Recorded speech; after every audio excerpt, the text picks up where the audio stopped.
Most car guys hope to stumble across their dream car abandoned somewhere one day. And that happened to me because today I finally get to resurrect mine. Except there's a twist. I'm the one who let it rot here years ago in this driveway. After moving into my new garage, I finally decided it was time to go pick up my Nissan 350Z Nismo that has been sitting at my parents' house for about 3 years. Honestly, time must have really slipped for me because I genuinely thought this was going to work. This is the face of someone who realized they just left a part of them completely pushed to the side, alone to rot. This car doesn't deserve this. It was once sat on the showroom floor of a Nissan dealership. It's a capable, fun, enthusiast-oriented sports car with loads of excitement through each gear shift, but now it's dead. See, every time I had previously tried to start this thing up, there was at least some charge left in the battery, at least enough to show some lights on the dash. It must do the same this time, right?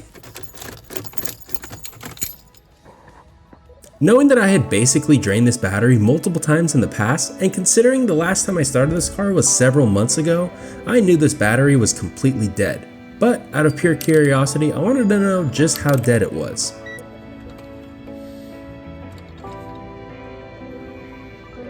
Yeah, that's not starting anything anytime soon. So I went ahead and grabbed my jump pack, and after making sure to hook up the leads to the terminals in the correct manner, this is what happened.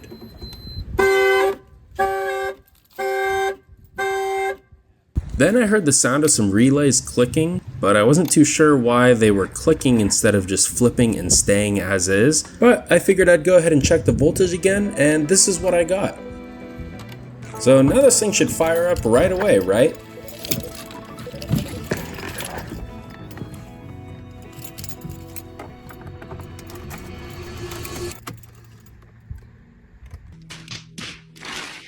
Hi, this is me from the future. What I didn't realize at the moment was this light right here was actually red. Now, I'm not completely sure how this jump pack works. I'm not completely sure how any jump pack works because I've never used one before, but I have a strong feeling this light being red was some kind of error because I tried this on a known good battery and the light went green. I could have saved myself a lot of time noticing this sooner, but I tried making this jump pack work for so long until eventually moving on to the next method to get this thing started up. So I grabbed the OG jump pack method and fired up old reliable so I could pull it into the driveway.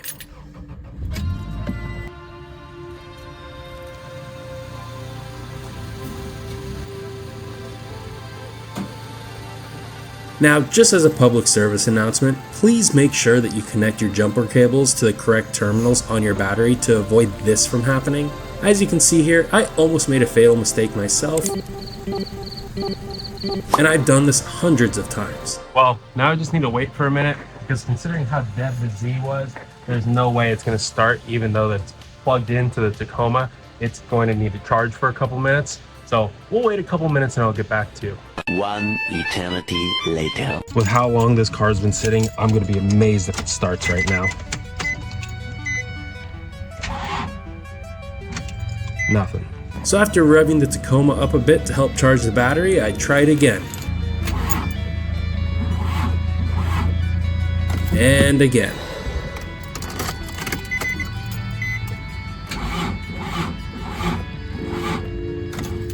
I guess if you think about it, this is a good thing. All of this cranking without starting is just priming the oil system. I don't know what I'm talking about.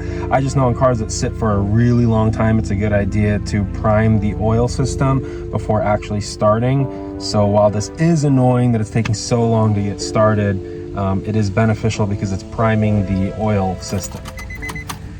I don't know.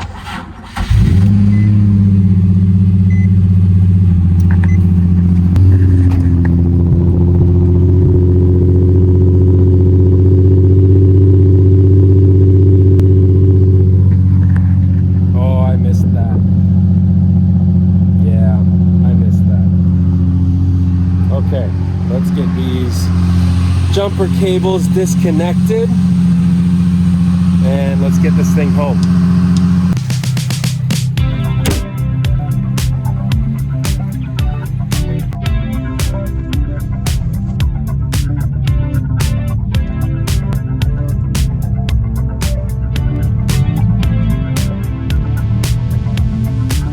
see pulling some good voltage there, so battery should be charging nicely. But I did want to show you guys, I mean, I'm not kidding by this thing has been sitting. Look at that. All 4 tires leaving some dirt mark. Yikes. Ooh. Wait.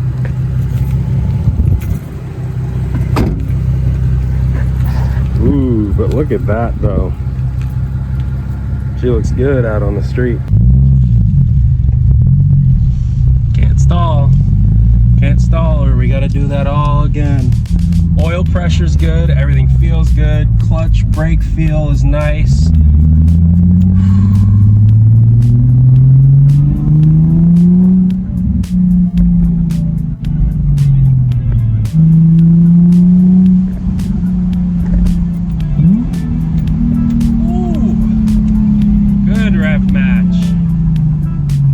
Okay, again, I don't know how the audio is, but a lot of the times I've driven this car recently, it hasn't even been outside of my parents' neighborhood. I haven't really put it through its paces in a while, but letting it open up right there, I mean, it feels so smooth, so healthy, runs nice, no real issues with suspension, anything loose or rattling.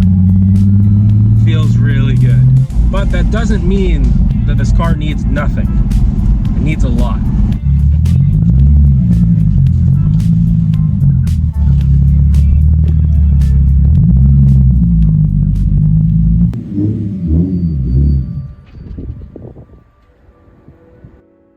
Can't stall.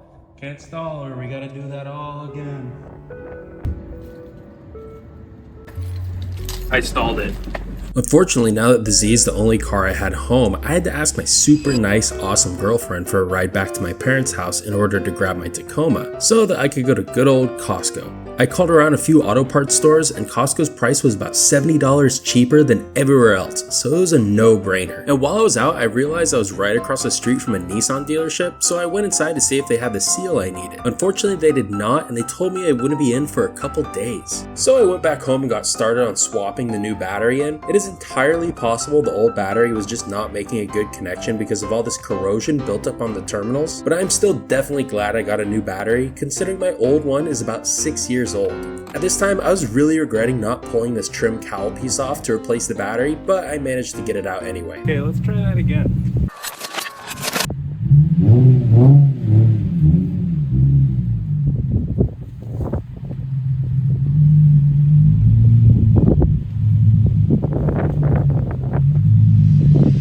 Finally, after several hours of trying to do something as simple as jump start a car and drive it home, I finally had the Z parked in the driveway. But before any other kind of service or repairs, we needed to take the time to clean this thing off. The dust and cobwebs were totally not needed anymore, and they are absolutely not allowed in the garage. So after prepping a bucket with some water and soap, I started giving the car a bath. It is a little hard to see the progress on camera. My apologies for not having a detail studio in my garage, so I won't bore you with too much of this footage. Maybe while I wash this thing, go ahead and leave a comment of what you want to see me do to this car. I have a few things planned, but I'm always open to ideas.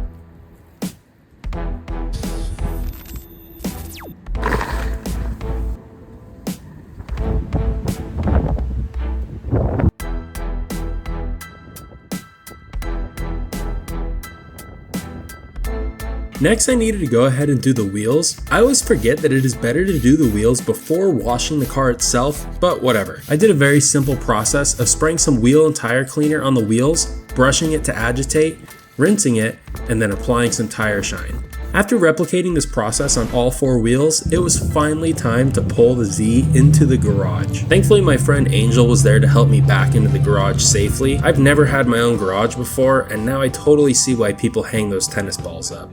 Now that we have the car pulled into the garage and cleaned off for the most part on the exterior, I figured it's a good time to go ahead and start giving a little bit of love to the engine bay. Now I can't really install that oil fill cap seal yet because as you remember, we're waiting on it from Nissan. It won't be here for a couple days. And I can't put the engine cover back onto the engine until that gasket is installed because the engine cover itself kind of blocks my access to it. So I figure I might as well take the time right now to go ahead and start repairing some of that wiring that was previously chewed on by a rat. Thankfully, none of the wires have been completely chewed through, so for the most part, all the repairs just required some electrical tape to patch the exposed wires. Then to relume the wires nicely, I used some of this friction tape. I find it to be a real nice material to bundle a bunch of wires together compared to just wrapping them in even more electrical tape or leaving them all exposed. And here's the final result. Functional and clean enough without completely replacing the plastic sleeves. All right, so it's been a couple days and we finally got the seal in from Nissan. So we can go ahead and install that, put the engine cover on, and get this thing ready for an oil change because we also got a filter as well. You'll see here in a moment, but the oil that's in the car is actually still kind of gold, but it's just been in there so long that it needs to be replaced. So installing this little gasket is quite easy. After removing the oil cap, you just pull it off and press the new one on in place with your fingers. Honestly, this piece was super unnecessary for me to install, but it just felt gross having one with bite marks in its place. Now for the engine cover, I wanted to give everything a quick wipe down with some quick detailer just because I was not sure when the next time I was going to lift this cover off. After the quick cleaning, the engine cover slides into place, just barely avoiding the Nismo strut brace. Believe it or not, but these engine covers are actually extremely important. I've seen cars with the paint on the hood oxidized in the shape of the top of the engine just because the engine cover is not doing its job working as a heat shield. But after all that, I jacked up the car in the front preparing for the oil change. With this Z1 under tray, you don't have to remove this middle section to do an oil change. However, I find it a lot easier to do this job when the car is on the ground. If I had a lift, then I probably would not need to do these two front bolts. And of course, when the under tray comes down, the rat droppings left behind from the wire munching rats fell down onto the garage floor. Gross, but after sweeping them away, I can temporarily forget about them. Here's the drain plug and filter. Nissan thankfully made it very easy on this car to do an oil change, and while I'm down here, I like to look everything over. Thankfully, it's very dry down here, so there shouldn't be any other leaks that need to be addressed. After breaking the 14mm drain plug loose, out comes the oil with probably less than 1,000 miles on it. A little brown, but realistically, this oil doesn't look bad. At least after this is all done, I can have the peace of mind knowing the oil is fresh and clean. After reinstalling the drain plug with a new crush washer, it is time to move on to the filter. This thing fought me pretty bad, and none of my oil filter removal tools seem to fit this filter correctly. I went ahead and did the screwdriver trick. This method is not recommended, but I've had to do it before and I'm sure I'll have to do it again. When poking the filter with your screwdriver, just try and do it as close to the end of the filter as possible so you don't accidentally hit the threads on the block and damage them. Once my hole was made, I found it the easiest to just grab onto the filter with these channel locks and rotate the filter off. After quickly lubing up the new filter, it was time to reinstall it. And of course, after all that mess I made, this is when I finally decided it was time to put gloves on, just to make sure that filter was nice and tight. You know, so the next oil change is equally as annoying. And now that everything on the bottom is ready for new oil, I went ahead and broke the funnel out and got to it. Yeah, even with the funnel I did that.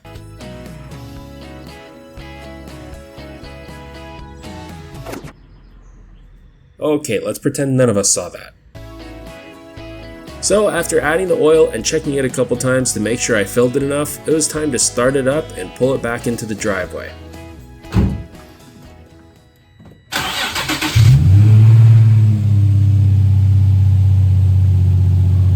Well, now that it runs right, how about next time we make it look right?